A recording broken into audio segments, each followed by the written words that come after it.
Meron tayong tanggap ngayon mga boss, iPhone XR. So itong iPhone XR na to is ni-repair ko na ito kanina. So dinala ng customer dito, hindi nagpa-power. Tapos pag open ko mga boss, ito yung nasa loob ng cellphone. Wala na yun, lahat ng mga frame, mga bolt, wala na talaga. Dito din mga boss, may kulang na dito mga bossing. So yan. So hindi ito pumapower, nagpa-power kanina. Tapos pag i-charge mo is nilalagnat lang talaga mga bossing.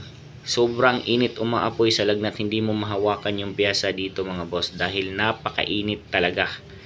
So ang dahilan mga bossing is last time meron akong ni-repair din na ganito. Ito lang din ang problema mga boss. Ni-replace natin ito mga bossing.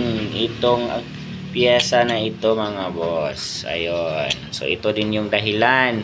So XR din yung ni-repair ko last time dito. Same problem, napakainit ng cellphone, hindi nagpa-power on, nagcha-charge siya pero ayaw mag-power on. So same problem lang din mga boss.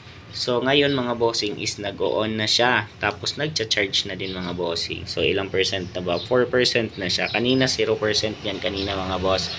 Pula lang yan pag i-charge natin. So ngayon okay na.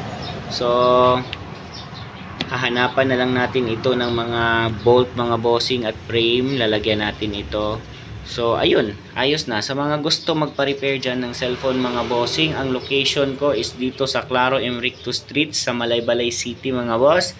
Pag sasakay kayo ng rela mga bossing, sabihan nyo lang yung driver na Claro Ubos sa Babo Chao. Yun lang mga bossing. So sa mga meron ding mga tanong dyan mga boss, pwede nyo akong i-PM sa aking Facebook account. So yun,